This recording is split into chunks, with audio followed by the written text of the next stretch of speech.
Timing की बात यहाँ समीर जी की जा रही है कि टाइमिंग जो फैसले लिए जा रहे हैं सरकार की तरफ से, मोदी सरकार की तरफ से, चेहरा नरेंद्र मोदी हैं जिसका ऐलान वो लाल किले की प्राचीर से कर चुके हैं, वो टाइमिंग त्योहारों वाली टाइमिंग है, वो टाइमिंग बिहार की चुनावों वाली टाइमिंग है। ये परफेक्ट टाइमिंग है जिससे क्या उनका ग्राफ बिहार में बढ़ेगा। जो एक कोशिश की गई थी कि एक नैरेटिव को चिपकाया जाए वोट अधिकार यात्रा के जरिए, ये बताया जाए कि सरकार चोरी वाली सरकार है, बेईमानी से जीतती है, क्या इससे आगे अब ये नैरेटिव जा रहा है कि जनता को डायरेक्ट बेनिफिट पहुंचे? निश्चित रूप से देखिए, अगर प्रधानमंत्री मोदी का अगर बिहार में आप अगर दौरा देखेंगे तो पिछले 8 महीने में 7 दौरे प्रधानमंत्री मोदी के हो गए। अभी 13 सितंबर को पूर्णिया प्रधानमंत्री मोदी जा रहे हैं, तो 7 दौरे कर चुके हैं और प्रधानमंत्री हर दौरे में कोई ना कोई बिहार के लिए घोषणाएं करते हैं। और मुझे लगता है कि प्रधानमंत्री जो घोषणा कर रहे हैं उससे ज़्यादा अगर आप नीतीश कुमार को अगर देखेंगे बिहार के मुख्यमंत्री को, तो अभी तक उन्होंने कम से कम 70 से ज़्यादा घोषणाएं कर दी है।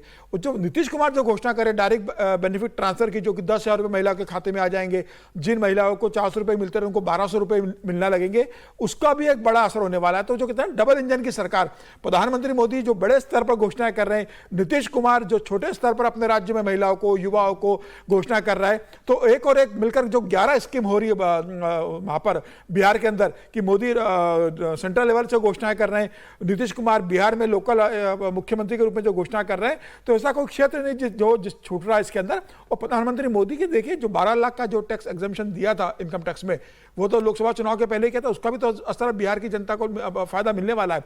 और प्रधानमंत्री मोदी ने जब मधुबनी गए थे, ऑपरेशन सिंदूर का भी उन्होंने जिक्र किया था कि भाई मैंने आपसे वादा किया था और आज आपकी भूमि पाकर इस बात का जिक्र कर रहा हूं।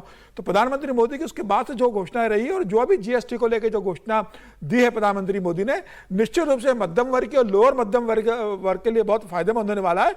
और जो 22 तारीख से इंप्लीमेंट होगा, 28-29 तारीख को अधिसूचना लग जाएगी और 1 महीने बाद वोटिंग होगी, 22 सितंबर से लागू होगा और 28 अक्टूबर या 1 या 2 नवंबर को वोटिंग होगी। तो ताज़ा जनता को ज़्यादा याद रहता है। आप पहले घोषणा कर दो 6-7 महीने बाद हो तो जनता को याद नहीं रहता, ये तो बहुत ताज़ा भूल जाती है, तो बहुत ताज़ा मामला है ना। 1 महीने के बाद ही वोटिंग होगी, तो जब जनता वोट करने जाएगी तो उनको प्रधानमंत्री मोदी की दी हुई राहत और नीतीश कुमार की तमाम घोषणाएं दिमाग में रहेगी। अब राहुल गांधी सिर्फ वोट चोर कहते रहेंगे तो मुझे लग रहा है ऐसा कोई अर्थ नहीं है। राहुल गांधी को जमीनी स्तर पर जनता के मुद्दों को लेकर जाना चाहिए। प्रधानमंत्री ने जो घोषणा की है उससे कैसे उनको उभरना है, नीतीश कुमार जो घोषणा कर रहा है उससे बेहतर वो क्या दे पाएंगे, आने पे इस पर फोकस करेंगे।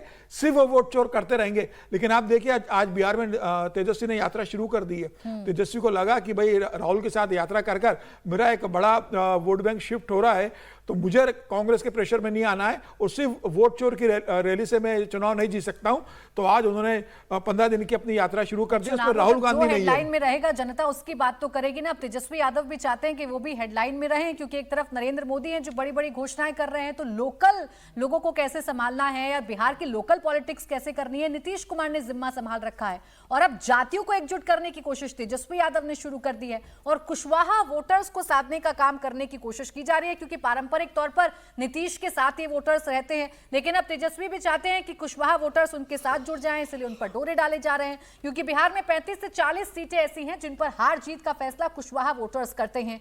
उपेंद्र कुशवाहा जो एनडीए के साथ हैं, वो कुशवाहा समाज के बड़े चेहरे हैं। उन्होंने तेजस्वी यादव पर एक बड़ा अटैक बोला। तेजस्वी के डांस वाले वीडियो पर उपेंद्र कुशवाहा ने उन्हें लफुआ करार दिया है। गंगा किनारे जाकर डांस कर लेने से कोई मुख्यमंत्री बन जाए तो सबसे बड़ा डांसर भारत का प्रधानमंत्री बन जाए, सबसे बड़ा डांसर भारत का प्रधानमंत्री बन। अरे भाई आप अपनी छवि भी जरा ठीक रखिए। क्या लफुआ की तरह डांस करते हैं? डांस करने की कोई जगह हो उस तरह से तो कीजिए, एंजॉय कीजिए, इस पर रोक नहीं है। नाचना कोई बुरी चीज नहीं, नाचना बुरी चीज नहीं, लेकिन जिस तरह से लफुआ की तरह प्रदर्शन कर रहे हैं। अब देखिए जात को एकजुट करने की कोशिश कर रहे हैं उपेंद्र कुशवाहा भी, कुशवाहा वोट बैंक को रिझाने का काम कर रहे हैं, इसलिए एक दूसरे पर जो तीखा प्रहार है वो इस वक्त जरूर तमाम नेताओं की तरफ से किया जा रहा है। अब विजय जी, बिहार में ही अगर जिस हेडलाइन मैनेजमेंट की हम बात कर रहे हैं, अब तेजस्वी यादव वोट अधिकार यात्रा के बाद से ऐसा लग रहा था कि उनके खेमे से कोई खबर नहीं बन रही है, इंडिया ब्लॉक के खेमे से कोई खबर नहीं बन रही है, तो उन्होंने जात को एकजुट करने की कोशिश शुरू कर दी। कुशवाहा वोट बैंक पर उनकी नजर टिकी है और इसी को लेकर शायद उपेंद्र कुशवाहा का तीखा रिएक्शन। बिल्कुल ठीक बात है। नहीं, तेजस्वी जी को पहले ही समझ में आ गया था जब ये वोट यात्रा चल रही थी, तो वो बार बार राहुल जी को भी कह रहे थे कि जो कुछ और इश्यूज हैं, इंपॉर्टेंट इश्यूज हैं, रोजगार का है, महंगाई का है, उस पर भी चर्चा करनी चाहिए। लेकिन राहुल जी का एक फोकस था कि भाई उस यात्रा को केवल वोट अधिकार पर या वोट चोरी पर जोड़ा जाए।